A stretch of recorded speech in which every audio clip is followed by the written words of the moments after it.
Hey guys, before we start this video, I did want to put a little bit of a thing in front of my video here since I didn't get to make many videos last week. I did quote on CG Lastwell. I talked about a little bit of his 7-star abilities. I'm trying to translate through this JP and things like that. I did not notice the 7-star next to it. That is on me. That is on no one else. I will do better. I have now learned from my mistake. But those chaining moves and that cooldown move he used, that comes from his 7-star. And that is going to be going on a lot of 7-stars. So if anybody was out there that was misled, I'm so sorry. That was not my intent. I did leave a comment and pinned it to the top of the thing. I was hoping that was enough. So I hope nobody out there got too screwed over by that. So without further ado, let's get into the video. What's going on, guys? Claic Yuzolt back again with another Final Fantasy Brave Exvius video. I'm a little bit behind, but then some cool stuff just came out. Alright, the official Final Fantasy Brave Exvius channel, which you'll see the link in the description below, go follow it, released another January video, okay? At first, I thought it was only going to be the CJ Lastwell. I thought maybe they had some things they had to do for the new year. Nope, they're dropping even more knowledge on us. And guys, we are getting Final Fantasy XII, a new Final Fantasy XII event, Part 2, and this wasn't, I don't know if anybody even thought this was coming this early. This is supposed to be a little bit later. I don't know about way later, but it was supposed to be later. I was thinking Final Fantasy IX would be here, so all the Final Fantasy IX fans out there, I do apologize, but all the Final Fantasy XII players and happy people out there that love that game, here you go. So, first personal, and it's bringing a King Mog event. We'll get into that in a minute. The first person on the banner is Basch, and Basch got me excited because I love tanks. And I love tank TM. So let's look at this tank TM. It's 5-star base tank. Zodiac Escutcheon. I can't say that word. I'm bad. Defense plus 60. Spirit plus 70. Ugh. Enables decoy pose and boosts lightning resist by 50%. So you're getting all that plus lightning resist 50%. Decoy pose. Chance of evading physical attacks, and I think it's 10%. So on a tank that's all the time getting hit by physical attacks, this shield's amazing. I mean, it's amazing. I want it. I have not gotten... Remember when I was really excited about Gladio's shield? I still am because I had HP on it, but this one also has the lightning resist if you need it, and then the... Oh my god, 10% chance of evading physical attack. This is a very highly sought after TM in my opinion. So let's talk about Basch real quick. When I first looked at Basch's abilities, I just thought it was a 5-star upgraded Warrior of Light, I'll be honest. Basch has the ability to AoE cover at 75% chance either magic or AoE cover physical, and then it has mitigation that goes along with it. He also has the breaking ability that Warrior Light has, you know, the arms eraser and the defense eraser where it's like, you know, AoE, break, 3 turns, I think it's 45%. He also has the ability to break at 50%, but I think that's each individually he can do that. Basch over here can. Guys, Basch is a beast. We're going to get into it more in the news. We'll get into it more later on, but honestly, if you're still looking for a tank, you can get Mystea. Mystea, that's right, they're different names. This guy is amazing. He's gonna be amazing for a long time, and he's not gonna delete Big Daddy Wilhelm from my team, but if I pull him, I'm definitely gonna be using him. Now let's move on to the next unit, which I think a lot of you guys have been looking forward to. Balthier is here. Yeah, that is another 5-star base, but everybody's been waiting on Balthier. I know Balthier is a big FF12 favorite amongst people, and he is here bringing himself a 135 attack gun. My god, that gun is juicy. TM's on this banner, at least the 2 5-stars looking real strong. But Balthier, how does he stack up now? Balthier is a Sky Pirate, who's also considered a finisher in Final Fantasy Brave Exvius, and we have been getting pummeled with finishers lately in Cloud, CG Lastwell, and now we have Balthier. And Balthier is a little bit late to the party. Balthier's biggest attack hits for a 10 times multiplier, and you also, to activate that 10 times multiplier, you have to, you have a 30% chance to activate it through countering physical or magic attacks. So that's really rough. The rest of them are a little bit low on the scale, although Balthier does have the ability to imperil. I think it's fire, lightning, light, and 1 more elements. So he has 4 element he covers. He can add all of those to his weapon when he does do the imperil and the attack. So that's really good. So he covers a wide spectrum of things, but he just hasn't packed that punch we've been wanting. So he does bring a little bit of support in the imperil, but I think he was just released a little bit too late. However, if you get Balthier and you want to be using him, I wouldn't be upset if you get Balthier. First off, that 135 attack gun's going to come in handy here in a minute when we talk about something else that happened this week in the video. And with enhancements, Balthier is just going to be fantastic. I mean, those imperils, being able to put all of those onto his weapons, like enhancements plus is 7-star eventually. Balthier is going to be very good, but for right now, kind of a letdown. Next up on the banner, they showed off Vayne. Now, I do want to point out there's going to be 2 5-stars on this banner, 2 4-stars on this banner, and as far as I know, 1 3-star. A lot of people are getting upset with that. Guys, I've talked to JP people. They actually say it's a rarity here going forward for us to get 1 5-star base on the banner. That is a little upsetting, but hey, it's the way it is. Also, I just want to point out that to all the Gabronth fans out there, Balthier was knocked out by Zargabe. And now Balthier is knocking out Gabronth, so Gabronth will have to be in the future. I didn't want a 3 5-star base banner anyway, so I'm sorry to everybody who would prefer Gabronth over Balthier, but it's just the way it is, I guess. We're going to have to accept it. All right, so let's talk about Vayne real quick. Calistrategist.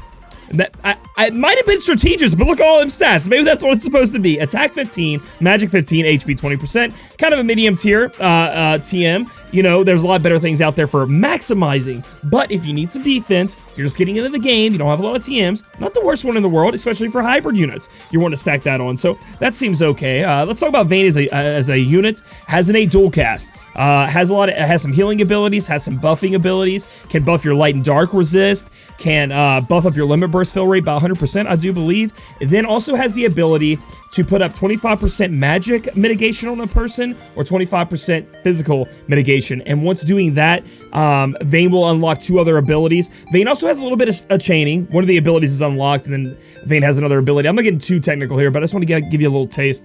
Vayne unlocks like a big holy move, where it does a big hitting holy. I think it's 3.5 times auto crits, and then also takes down the light resist by 50%. So if you need a light in peril, there you go. Vayne can do it for you. And then also the other hit is like a big hybrid 12 hit, hybrid damage move that Vayne can unlock by putting that damage mitigation on. So I can see it, Vayne being there on a team that is missing a lot of parts and components, but once you start building that team around, I don't think there's really a spot for Vayne, as Vayne doesn't really shine to me in any kind of situation there. So let's move on to the next 4-star. Let's talk about the next 4-star base on this banner in Drace, and it cracked me up that Shali corrected Docile in the video. You guys have to see it. She's like, hold up a minute, Drace is female, and he was just like, oh, I thought it was hilarious. I mean, that means she knows her stuff. Anyway, Trust Master reward, Death Trap. It is a sword that gives you 80 attack, 80 attack, 100 magic, yep, with MP of 10%. So we'll compare that to another item we have in the game in Fravia's Needle. Fravia's Needle has a little bit more stats packed onto it, but also has the ice elements. So this is going to give you a non-elemental, weapon, sword that you may need to use on some, litter and arms people you may want to stack that on, or hybrid units, and then also gives you that MP you may want. So talking about, again, what can Drace do for our team? Drace is again, support damage dealer, has pharmacology, so again, 100% to items used, recover items used in battle, can put up your dark resist by 70%. The limit burst on Drace is what has me kind of interested, but I don't know if, I think the limit burst is literally really good against Bahamut. What it's going to do is it's going to buff up your magic and spirit by 124%. Now, this is when it's fully maxed out, guys. And then put an AoE 20% damage reduction on your team. So you could build that up, go in there, put up your spirit by 124%, and also put your damage mitigation by 20%, making her even better than Soleil in that first wave of Mega Flare, at least. So that's what I was thinking with that. She does have some healing that she can put on the team, AoE for a turn, and buff up everybody. She has some buff up everybody by spirits, and also put an MP recovery on people, and that is what, really made me excited. Because that's what I look for on, I am always constantly hungry for MP recovery when it comes to, budget builds and, lower base units, and that move has got me feeling a little bit happy. She also has a randomly use ability, which will take two imperils, so earth and wind, or fire and ice. I don't know which one they have paired up, but she'll lower by 30%, but it's random, so I don't know how happy you are about that. She also has an ability that does a 6-hit magic hit, and then she can cure all status elements, and then she has some other big hitting magic abilities. So overall, I can see her being used in 10-mans a lot.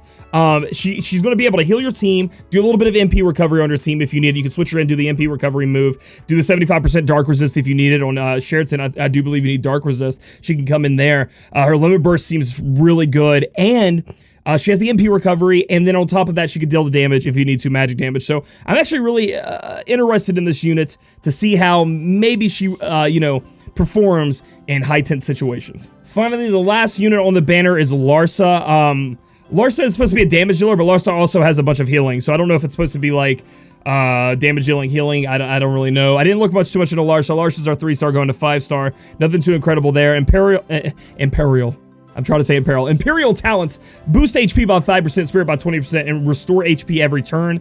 Not the biggest HP, not the best TM in the world. You're not farming this. You're not farming this, boy. Larsa is just there to collect, put it in the booth, and put it in the box and just let it sit there. So now we're going to be moving on to talking about the actual event and what they showed off there. All right, guys, so this is what they showed us about the King Mog event coming with Final Fantasy XII. We're going to be getting Yoratan flowers and trading them into King Mog. You can see the event period again is the 19th, which is coming this weekend. So we're going to have a lot of fun trying to summon these Final Fantasy XII units and doing the King Mog event. I know a lot of people out there are low on, their stash of stuff they need to get from King Mog. Looking at you, Cooley. Get them 6-star mats up, baby. But you can get some cool equipment they show here. Judge Magister Cloak, 35 defense, HP 10%. So not the best stats in the world, but it activates this unique ability, Vortex of Judgment, when equipped to Zargaboth, which is cool. They included Zargaboth in this.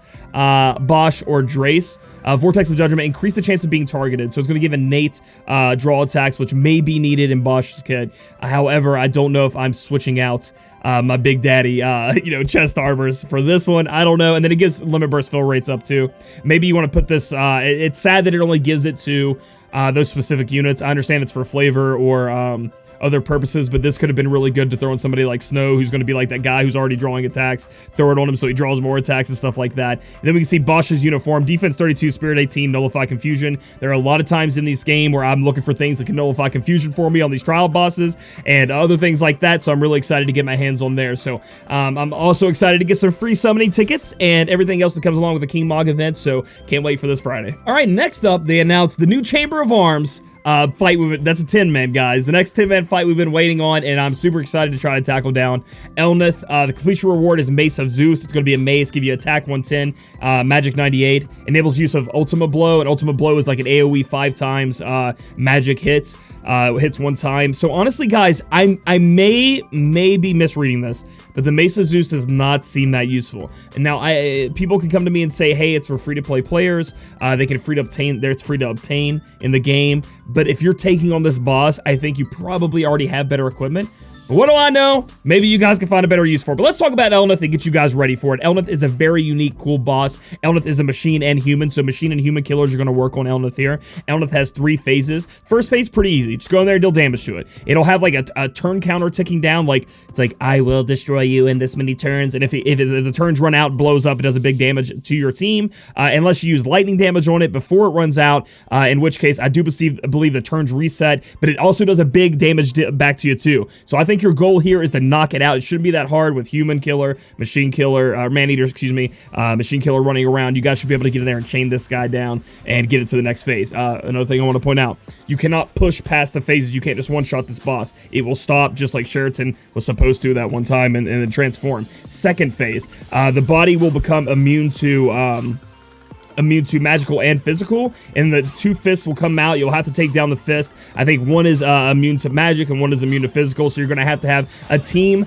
of physical and magic dealing. However, hyper damage is going to come in here. Hyper damage is going to be very, very good for you guys, because you can just use hyper damage. So people like Noctis for Avia, they're going to shine in this event to be able to push that damage through. You need to kill both arms and then take down the body, and then it'll push it to phase 3, which apparently is like the only phase most people ever have trouble with.